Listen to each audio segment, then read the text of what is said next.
हाय दोस्तों, welcome to my new video. मेरे प्यारे दोस्तों, एक और एक खास वीडियो है अंध भक्तों के लिए और गोदी मीडिया वालों के लिए। तो चलो वीडियो को दोस्तों शुरू करते हैं और आप सभी को भी दोस्तों दिखाते हैं।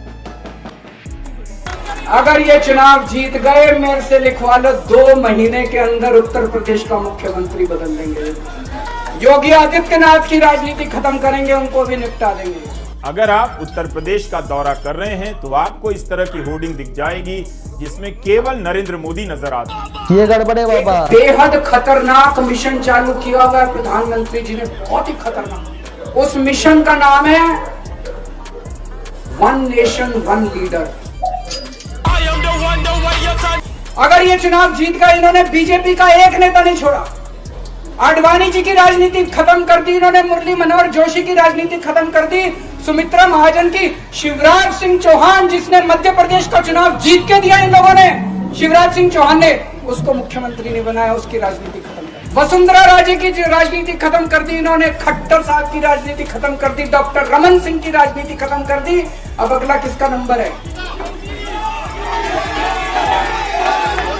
योगी आदित्यनाथ। योगी आदित्यनाथ।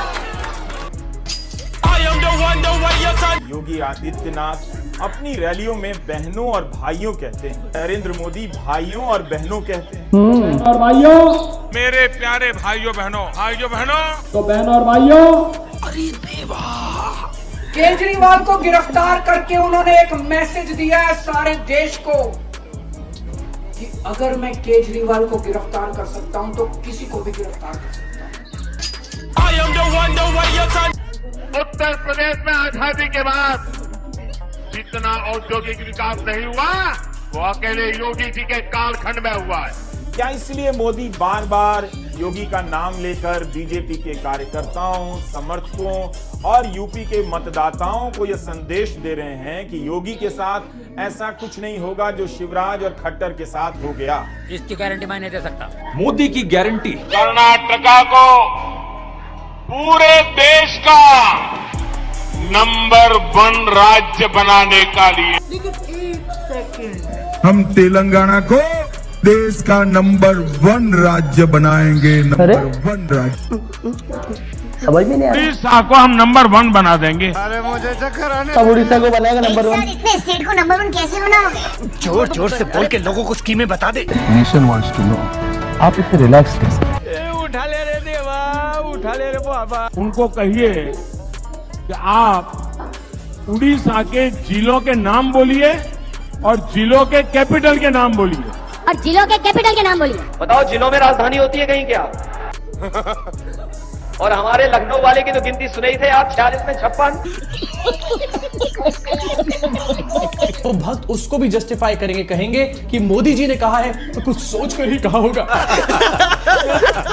मोदी जी तो कह रहे हैं और कॉन्फिडेंट हैं 400 पार। अभी बदत है भाई, अभी बदत है। नारा के लिए अच्छा है, व्हाट्सएप यूनिवर्सिटी में चलाने के लिए भी ठीक है, मगर राजस्थान में 25 सीट्स है, 25 बीजेपी को मिल गए, गुजरात में 26 है, 26 उन्हें को मिल गए, हरियाणा में 10 है, 10 का 10 मिल गए, दिल्ली में 7 है, 7 का 7 मिल गए, बिहार में 40 है, 39 ऐसा कुछ उन लोगों को मिल गए, उत्तर प्रदेश में 62 मिल गए, झारखंड, छत्तीसगढ़, जहाँ पर भी देखो भारतीय जनता पार्टी को 80% से लेकर 100% तक रिजल्ट मिले तो उन लोगों को मिला है 300। अब बात रहा साउथ में, केरला, तमिलनाडु, आंध्र प्रदेश, तेलंगाना, कर्नाटका, पुदुचेरी सब मिलकर 130 सीट से 130 में 15 सीट मिले से ज्यादा है तेलंगाना ये साउथ से। 130 में भारतीय जनता पार्टी को मिलने गए 15 सीट छोड़ दिए तो वहाँ पर 413 सीट समझो। 413 में 100% जीते तो भी 400 होने का मुश्किल है। वहाँ पर भारतीय जनता पार्टी का अगर 400 मिलना है तो बांग्लादेश, पाकिस्तान, अफगानिस्तान में भी कुछ सीटें ले आए तो मिला लिए तो कुछ हो सकता है। क्या हमारे देश में डेमोक्रेसी खत्म हो चुकी है? अगर हालात इसी तरीके से बिगड़ते रहे तो ज्यादा समय नहीं लगेगा नॉर्थ कोरिया और रशिया के लेवल तक गिरने में। देश विरोधियों और चीन के पेरोल पर काम करने वाले गैंग के लिए ये ध्रुव तारा इन दिनों आंखों का तारा बना, जिसके मुताबिक आपका हमारा अपना भारत अब तानाशाही वाला देश बनकर एक दिन में किलो किलो गालियां खाने वाला इकलौता डिक्टेटर होगा। अगर मोदी डिक्टेटर, अरे मोदी तेरी कब्र खुदेगी से लेकर इंदिरा ठोक दी, मोदी क्या चीज है, ऐसी धमकियां सुनने सहने वाला इकलौता डिक्टेटर होगा। अपने माता पिता के अपशब्द सहने सुनने वाला डिक्टेटर, जिद के किसानों की भलाई वाले कानून वापस लेने वाला डिक्टेटर, सीए आंदोलन के नाम पर देश को बंधक बनाने वालों को बर्दाश्त सहने वाला डिक्टेटर। लोग कह रहे डिक्टेटरशिप आने वाली है, ऐसा कुछ नहीं। डिक्टेटरशिप आती तो आपको अर्ली साइंस मिलता है, जैसे ऑपोजिशन के बैंक अकाउंट को फ्रीज कर दिया जाता है, जैसे मीडिया को खरीद लिया जाता है, ऑपोजिशन को जेल में डाल दिया, ऐसा कोई साइन हमें दिख नहीं रहा है। तो डेमोक्रेसी जिंदाबाद। रेलवे को सबने बताया बेकार, मोदी ने उसी में कैसे कर दिया चमत्कार। आप सोचिए बॉस, क्या इस देश में एक रेलवे स्टेशन ये लोग नहीं बना के दे पाए इतने साल। मोदी जी के प्राइम मिनिस्टर बनने से पहले तो पूरा हिंदुस्तान बैलगाड़ी में घूमता। आज बिहार के करीब 9 करोड़ जरूरतमंदों को मुफ्त राशन मिल रहा है और मोदी की गारंटी है अगले 5 साल भी मिलता रहेगा। लेकिन एक सेकंड, कि गुजरात का आदमी कह रहा है कि मोदी जी विकास कीजिएगा, फैक्ट्री रोजगार दीजिएगा तो आपको वोट देंगे। बिहार का आदमी कह रहा है मोदी जी चिंता मत कीजिए, 4 किलो अनाज भीख में दे रहे हैं, हम लोग आपको बोरा में भर के वोट देंगे। यही हो रहा है। 80 करोड़ लोगों को राशन दिया है तो उनके पास कौन सी प्रॉपर्टी है जो छीनी जा सकती? यही हो रहा है। दूसरे देश की वॉर रुकवाली, अपने डिफॉल्टर नहीं पकड़े जा रहे हैं। यही हो रहा है। जनता के मुद्दों को इग्नोर करके जिस कॉन्फिडेंस से ये आदमी 400 पार बोल रहा है, इन्हें यकीन हो गया है कि कोई इनसे सवाल करेगा ही नहीं, इनसे सवाल होगा ही नहीं, इनसे सवाल पूछेगा ही नहीं। ये जनता को बेवकूफ समझती है। यही हो रहा है। यही हो रहा है। वादी पापा चीन को ब्याह में करवा दिया, विश्व गुरु बना दिया, सुपर पावर बना दिया और जीडीपी ने आसमान फाड़ दिया।